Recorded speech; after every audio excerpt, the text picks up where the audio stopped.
Starting off, we know that James Baldwin is a literary giant, right? And he's a fearless advocate for civil rights and identity politics. So, how did you approach capturing such a unique and dynamic figure? Well, lucky for me, everything has been on the page and everything was written on the page by Mr. Baldwin. So I read about five of his books when I got the job and read them throughout and heard the interviews. But everything that was on the page for this season, season four, Chris Brancato and his team really got at the heart of making this accountability to the community theme happening. And I really tried to lock into the importance of what that was instead of any mimicry or any playing as James Baldwin. It was to ask the questions that he was asking and wait for the answer. They gave me two incredible scene partners, the great Forrest Whitaker and the radiant Ilfina Shadera, who I just adore. So it was easy in that regard. So, James Baldwin had obviously a unique connection to Harlem, but he also equally had a connection to France. So, story, these scenes, how do you think he balances that, love that he found overseas away from this core place that birthed so many, meant so much to him through the.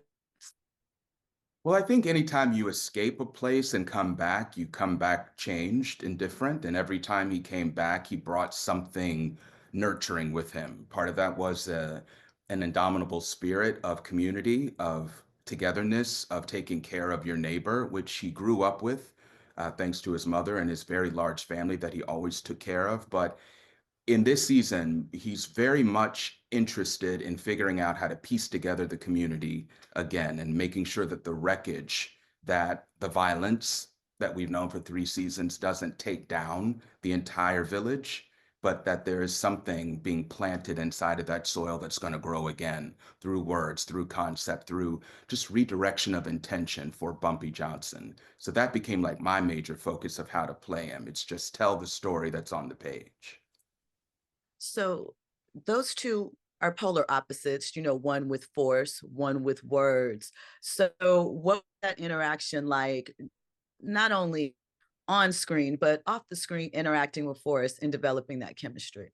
Okay, well, I had to try really hard not to fanboy out on him. And every time we cut, I just like, well, so like when you were doing EDM on, okay, when you were doing directing Sandra Bullock and Hope Floats, when I was just watching Waiting to Exhale again last night, and knowing that how prolific he is as an actor and as a director, it was so important to me to keep a little bit of that in James Baldwin so that he was still intimidated by this figure in Harlem, where James Baldwin, I don't think, was intimidated by too many people. But for the relationship on screen, it had to be that. And he's so open, so warm, so giving, was there for all my coverage. When I'm doing a two-page monologue, he's just sitting right there in an air-conditionedless basement, letting me do it for the 16th time. He was so incredibly giving. And that relationship is what I think these men and so many men and women had in Harlem in the 60s. This mutual respect, even though we're coming from very different points of view.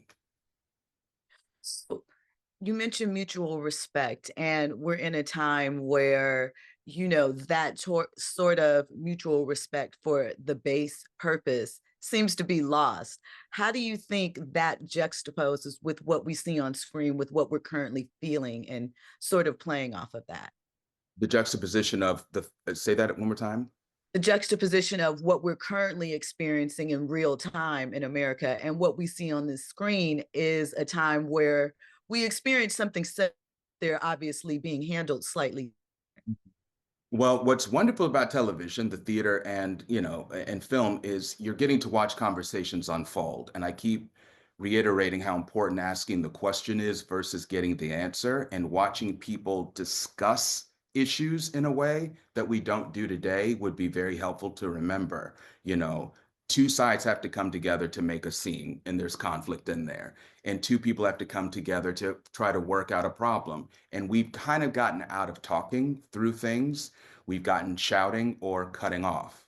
And if Right. people shouted or cut it off in the 20s, or I'm sorry, the 60s, I'm thinking about all the stuff that started in the 20s in the Harlem Renaissance where we had that community. Then it kind of fell away. Then it came back in the 60s. Then it fell away. How do we get it back again is by talking to each other and knowing that we're coming from two different points of view. Love that. So in the series, we know that Malcolm X's assassination is looming over these events. How do you think knowing that and obviously what is unfolded shaped Baldwin's perspective at this time? Well, his great relationship with Malcolm X, James Baldwin and Malcolm X were friends. Again, two polar opposite people who knew how to sit and share a meal and discuss life events.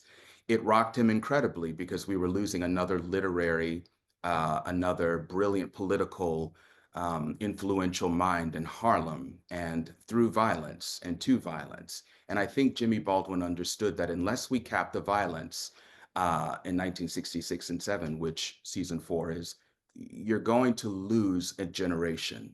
And I think his intention is to figure out how do we have accountability with this wreckage and figure out how to stop it if we want the children to have some idea of how to hope and succeed.